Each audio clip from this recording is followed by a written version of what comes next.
আউযু বিল্লাহি মিনাশ শাইতানির রাজিম। বিসমিল্লাহির রহমানির রহিম। প্রিয় শিক্ষার্থীবৃন্দ, আজকের ক্লাসে তোমাদেরকে সম্প্রীতি ও শুভেচ্ছা জানিয়ে আমি আমার ক্লাস শুরু করতে যাচ্ছি। শিক্ষার্থীবৃন্দ, আজকে আমি তোমাদের সামনে উপস্থিত হয়েছি সপ্তম শ্রেণীর ইসলাম ও নৈতিক শিক্ষা বইয়ের প্রথম অধ্যায় পাঠ 3 ও 4 অর্থাৎ কুফর ও শিরক, এই দুইটা বিষয় নিয়ে আজকে আমি তোমাদের সাথে আলোচনা করব, অর্থাৎ তোমাদের সামনে আলোচনা পেশ করব। আশা করি সবাই মনোযোগ দিয়ে ক্লাসটি শুনবে এবং দেখবে, তাহলে তোমরা উপকৃত হতে পারবে। শিক্ষার্থীবৃন্দ, যেহেতু আমরা করোনা ভাইরাসের কারণে ক্লাস নিতে পারছি না, এজন্য আমরা অনলাইনে সম্পৃক্ত হয়েছি। তোমরাও অনলাইনের ক্লাসগুলো দেখে নিবে, তাহলে কিছুটা হলেও আশা করি উপকৃত হবে। তাই আমরা সর্বপ্রথম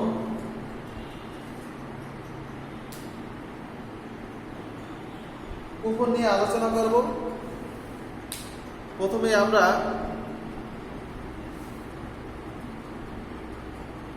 কুফর কি, কুফর কাকে বলে এবং এই কুফরই করলে তাদের পরিণতি কি হবে এ সম্পর্কে আমরা আলোচনা পেশ করব। প্রিয় শিক্ষার্থীবৃন্দ, কুফর এটি আরবি শব্দ, যার অর্থ হচ্ছে অস্বীকার করা, গোপন করা, ঢেকে রাখা ইত্যাদি। ইসলামী শরিয়াতের পরিভাষায় আল্লাহ রাব্বুল আলামিন ও ইসলামের মৌলিক বিষয়গুলোকে অথবা এই মৌলিক বিষয়গুলোর যে কোনো একটির প্রতি অবিশ্বাস করাকে কুফর বলা হয়। আর যে ব্যক্তি এই কুফরে লিপ্ত হয় তাকে কাফের বলা হয়। এটা হলো কুফরের পরিচয়।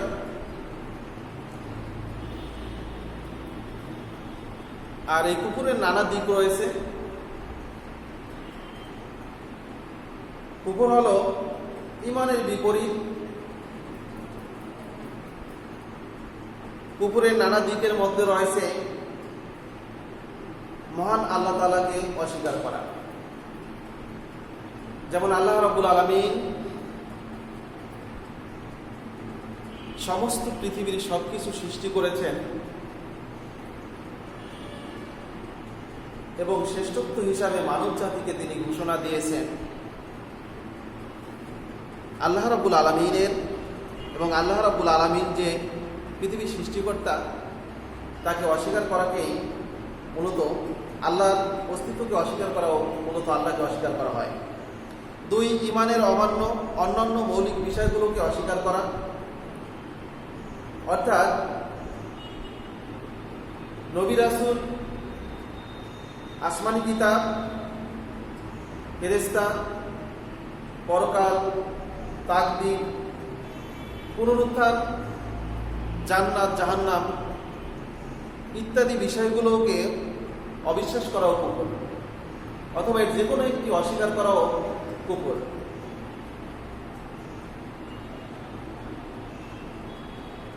যেমন নবী রাসূলদের দেখানো পথ অনুযায়ী তারা যে পথ আমাদের দেখিয়ে দিয়েছেন, সে পথ অনুযায়ী আমাদের জীবনযাপন করা উচিত এবং মৃত্যুর পরে যে আমাদের আরেকটি জীবন রয়েছে সেটাও আমাদের বিশ্বাস করতে হবে। এইগুলোকে নবী রাসূল, ফেরেশতা আমাদের পাহারাদার রয়েছে, আল্লাহ রাব্বুল আলামিনের সৃষ্টি, এইগুলোকে আমাদের বিশ্বাস স্থাপন করতে হবে এবং স্বীকার করে নিতে হবে। যদি এইগুলোকে অস্বীকার করা হয় তাহলে কুফরে পরিণত হয়ে যাবে।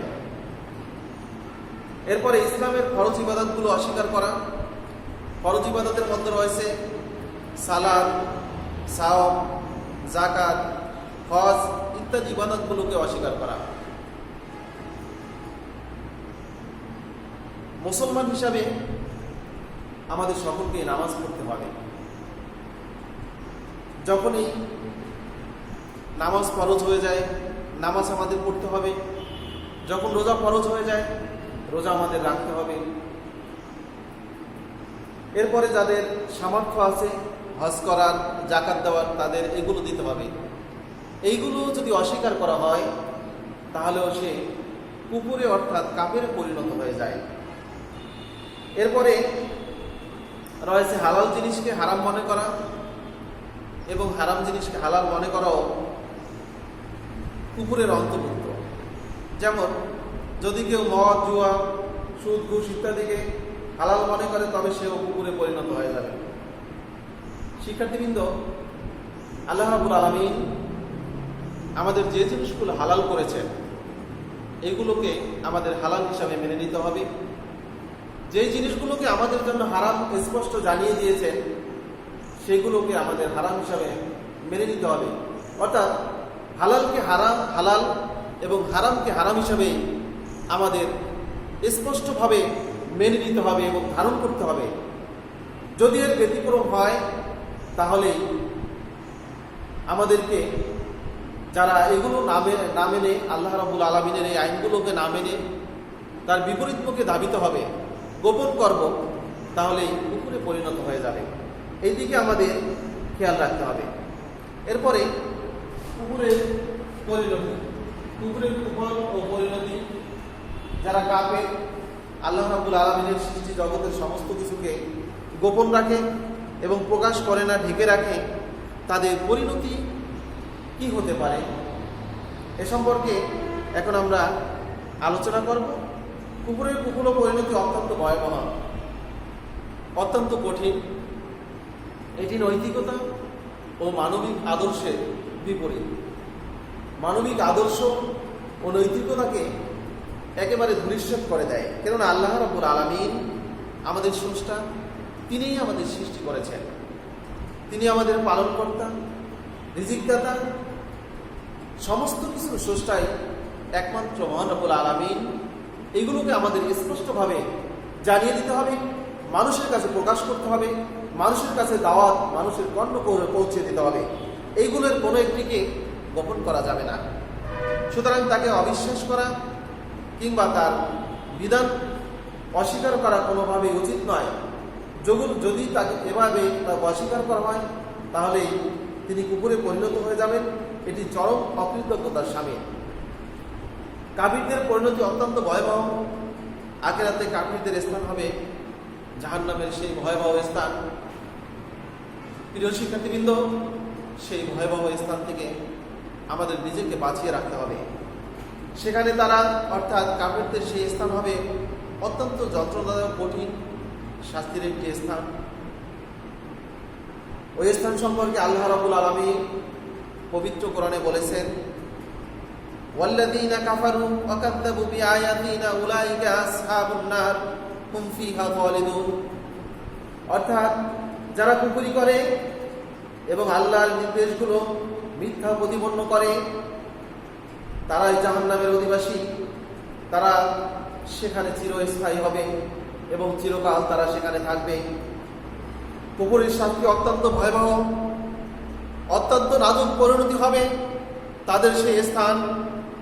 অবশ্যই কাফের ব্যক্তি যদি পুনরায় ঈমান আনে এবং ইসলামের দিকে ধাবিত হয় তাহলে ইসলামের মৌলিক বিষয়গুলো সে স্থাপন করে, তবে সে শাস্তি থেকে রেহাই পেতে পারে। সাথে সাথে তাকে অবশ্যই পরিপূর্ণ কুফরির কাজের জন্য আন্তরিকভাবে লজ্জিত হতে হবে এবং সেই আল্লাহ রাব্বুল আলামিনের দরবারে ক্ষমা প্রার্থনা করতে হবে। আল্লাহ রাব্বুল আলামিন, আমি জীবনে কুফরির অনেক কাজ করেছি, কুফরির দিকে ধাবিত হয়েছিলাম, মেহেরবানি করে তুমি আমাকে ক্ষমা করে দাও, আমি সেই পথ থেকে চলে আসবো। তাহলে আল্লাহ রাব্বুল আলামিন আমাদের দোয়া কবুল করে তিনি আমাদের মাফ করে দেবেন। অতএব আমরা কুফরে এবং কুফর সম্পর্কে জেনে এর থেকে আমরা বেঁচে থাকবো। এজন্য সর্বদা সতর্ক থাকবো, আল্লাহ তাআলার নিকট কুফর থেকে এবং কাফির থেকে আমাদেরকে আশ্রয় প্রশ্রয় দানের জন্য সেই মহান রব্বুল আলামিনের দরবারে আমরা পরিত্রাণ চাব। তাহলে আল্লাহ রব্বুল আলামিনের দরবারে আমরা পরিত্রাণের আশা করতে পারি। প্রিয় শিক্ষার্থীবৃন্দ, কুফর সম্পর্কে যে আলোচনা করলাম আশা করি তোমরা বুঝতে পেরেছো। পাঠ্য বই পড়লে তোমরা আরও ভালোভাবে জানতে পারবে এবং যেভাবে প্রশ্ন করা হোক এখান থেকে প্রশ্ন থাকতে পারে, কুফর কি, কুফর কাকে বলে, এবং প্রশ্ন থাকতে পারে যে কাফেরদের পরকালে কাফেরদের পরিণতি কি হবে, এবং আরও প্রশ্ন থাকতে পারে যে এর থেকে পরিত্রাণের উপায় কি। আমার আলোচনা শুনলে যদি তোমরা শুনে থাকো তাহলে আশা করি তোমরা বুঝতে পেরেছো এবং পাঠ্য বইয়ের আলোকে আরও ভালোভাবে বুঝতে পারবে এবং ভালোভাবে পড়লে তোমরা প্রশ্নগুলোর উত্তর সহজভাবে দিতে পারবে। এরপরে আমরা শিরক সম্পর্কে আলোচনা করব। প্রথমেই আমরা শিরক অর্থ কি, শিরক কাকে বলে, এরপর শিরকের প্রকারভেদ, এরপর শিরকের পরিণতি, কুফর সম্পর্কে আমরা আস্তে আস্তে সামনের দিকে আলোচনা করব। প্রথমেই শিরক শব্দটি হচ্ছে একটি আরবি শব্দ,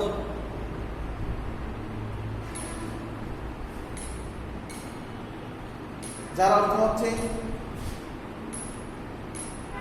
অংশীদার সাব্যস্ত করা, সমকক্ষ মনে করা ইত্যাদি।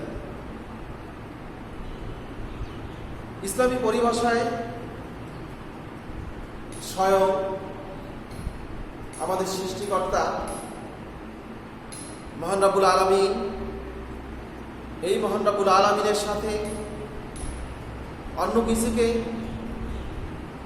অংশীদার সাব্যস্ত করাকে শিরক বলা হয়।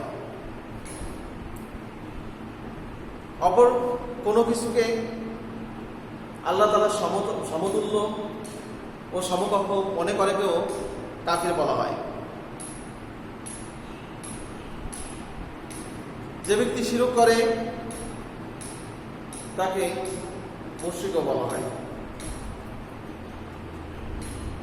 আর তাওহীদ হলো একাত্মবাদ, এই একাত্মবাদের বিপরীতে হলো শিরক। আল্লাহ তাআলা এক ও দ্বিতীয় এরূপ বিশ্বাসকে তাওহীদ বলে। পক্ষান্তরে শিরক হলো আল্লাহ তাআলার সাথে কাউকে শরীক বা অংশীদার সাব্যস্ত করা কিংবা কাউকে আল্লাহর সমপর্যায়ে মনে করা, এইগুলি হচ্ছে মূলত শিরক। শিক্ষার্থীবৃন্দ, এখানে প্রশ্ন আসতে পারে শিরক অর্থ কি এবং শিরক কাকে বলে, দুটোটাই আলোচনা করা হয়েছে। এখন আমরা শিরকের প্রকারভেদ নিয়ে আলোচনা করব। শিরক তিন প্রকার। শিরক হচ্ছে তিন প্রকার। এক, আল্লাহ তাআলার সত্তার সাথে শিরক করা, যেমন আল্লাহ তাআলার পিতা পুত্র কিংবা স্ত্রী আছে এরূপ বিশ্বাস করা।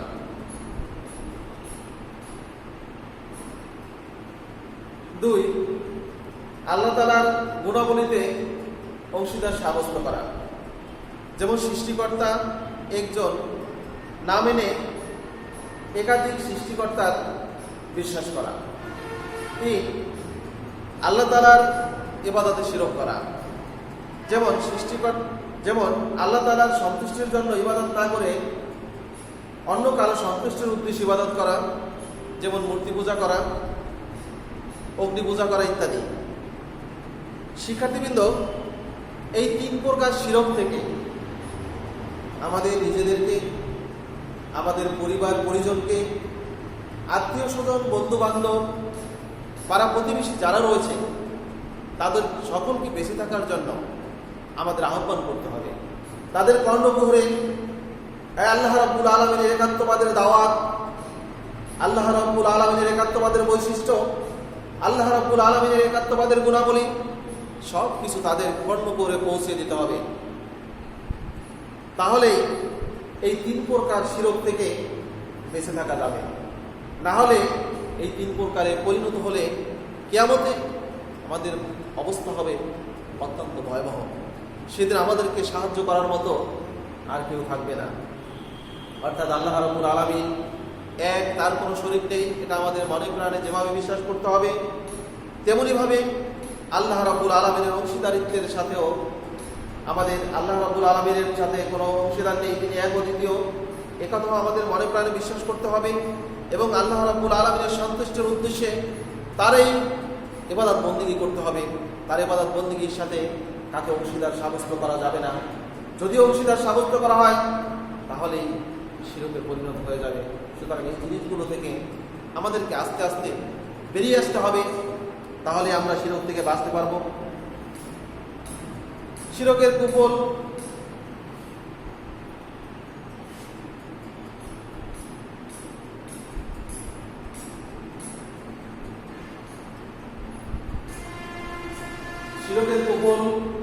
ও পরিণতি।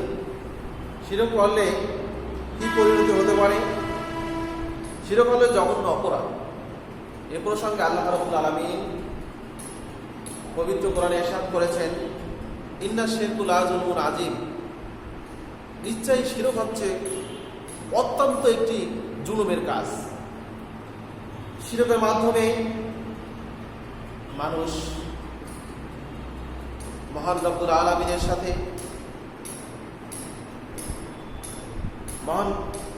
মহান রব্বুল আলামিনের সাথে অন্যায় আচরণ করে থাকে। কেননা আল্লাহ তাআলাই মানুষের একমাত্র স্রষ্টা, সকল ইবাদত প্রশংসা একমাত্র মহান রব্বুল আলামিনের দাবিদার। অথচ মুশরিকরা শিরকে লিপ্ত হয় অন্য সৃষ্টির কাছে মাথা নত করে, অন্য সৃষ্টির আদর্শ দিকে তাদের মাথা অস্তমিত হয়ে যায়, ফলে মানুষের মর্যাদা পূর্ণ হয়। এজন্যই কোরআন মাজিদে শিরককে সবচেয়ে ভয়ানক এবং জুলুমের কাজ বলে আখ্যায়িত করা হয়েছে। প্রিয় শিক্ষার্থীবৃন্দ, এর থেকে আমাদের বেঁচে থাকতে হবে, শিরক থেকে আমাদেরকে বেঁচে থাকতে হবে। তাহলে আমরা সেই মহান রব্বুল আলামিনের ইবাদত দিকে ধাবিত হতে পারবো। এবং মহানবী সাল্লাল্লাহু আলাইহি ওয়াসাল্লাম আমাদেরকে যে আদর্শ দিকে অনুপ্রাণিত করেছেন, সে আদর্শ আমরা ধরে রাখতে পারব। শিরকের পরিণতি অত্যন্ত ভয়াবহ। আল্লাহ রাব্বুল আলামিন এই শিরকের অপরাধ কখনো ক্ষমা করবেন না, এটা অমার্জনীয়। তিনি এই প্রসঙ্গে পবিত্র কোরআনে ইরশাদ করেছেন, ইন্নাল্লাহা লা ইয়াগফিরু আন ইউশরিকা বিহি ওয়া ইয়াগফিরু মা দুনা যালিকা লিমান ইয়াশাউ। নিশ্চয়ই আল্লাহ তাআলা তার সাথে শিরক করার অপরাধ ক্ষমা করবেন না, তা ব্যতীত অন্য যে কোনো পাপ যাকে ইচ্ছা তিনি ক্ষমা করবেন। এই আয়াত থেকে আমরা স্পষ্ট জানতে পারলাম যে যদি কোনো বান্দা শিরক করে তাহলে শিরকের গুনাহ তিনি ক্ষমা করবেন না। শিক্ষার্থীবৃন্দ, যদি কখনোই আমাদের শিরক হয়ে থাকে তাহলে একান্ত খালিস মনে সেই মহান রব্বুল আলামিনের দরবারে আমাদের ফিরে যেতে হবে, তার কাছে নির্জনে ক্ষমা প্রার্থনা করতে হবে। হে প্রতিপালকের সৃষ্টিকর্তা, আমি শিরক করে ফেলেছি, মেহেরবানি করে তুমি আমার শিরককে ক্ষমা করে দাও, আমি আর জীবনে কখনো এই কাজ করব না। তাহলে আল্লাহ রাব্বুল আলামিন ক্ষমা করে দিতে পারেন। আমরা শিরকের কুফল সম্পর্কে ভালোভাবে জেনে নিলাম। এই জঘন্য কাজ থেকে বেঁচে থাকার জন্য আমাদের আপ্রাণ চেষ্টা করতে হবে, তাহলে আমরা শিরক থেকে বাঁচতে পারব। আমাদের বন্ধু বান্ধব, আত্মীয় স্বজন, প্রতিবেশী যারা রয়েছে তাদের সকলের কাছে আমরা শিরকের কুফল সম্পর্কে আলোচনা করব। প্রিয় শিক্ষার্থীবৃন্দ, তোমাদের ক্লাসমেট যারা রয়েছে, বন্ধু বান্ধব, প্রতিবেশী, ভাই ব্রাদার যারা রয়েছে, তাদের সবার কাছেই তোমরা শিরকের কুফল সম্পর্কে আলোচনা করবে। তাহলে তোমরা সওয়াবের অধিকারী হবে এবং তাদেরকে শিরক থেকে বেঁচে থাকার জন্য তোমরা অনুপ্রাণিত করতে পারবে। তাহলে তোমরা যেভাবে তারা উপকৃত হবে তোমরা উপকৃত হবে। শিক্ষার্থীবৃন্দ, আজকে কুফর এবং শিরক সম্পর্কে যে আলোচনা করা হয়েছে, এই আলোচনা আমরা সঠিকভাবে পালন করব, নিজেরা কুফর এবং শিরক থেকে বেঁচে থাকব এবং অন্যদেরকে বেঁচে থাকার জন্য অনুপ্রাণিত করব। তাহলে আমরা আমাদের জীবনকে সেই সোনালীভাবে মহান রব্বুল আলামিনের দেখানো কোরআন এবং হাদিসের আলোকে আমাদের জীবনকে আমরা গঠন করতে পারব এবং আল্লাহ রব্বুল আলামিনের দরবারে আমরা একজন খাঁটি মানুষ হিসাবে, খাঁটি মুসলমান হিসাবে পরিচয় দিতে পারব। শিক্ষার্থীবৃন্দ, আশা করি আজকের আলোচনা তোমরা সুন্দরভাবে বুঝতে পেরেছ। সবাই ভালো থাকো। সবাইকে যেন আল্লাহ রাব্বুল আলামিন সকল বিপদ আপদ মুসিবত থেকে হেফাজত করে, এই আশাবাদ ব্যক্ত করে আজকে এখানে শেষ করছি। আল্লাহ হাফেজ।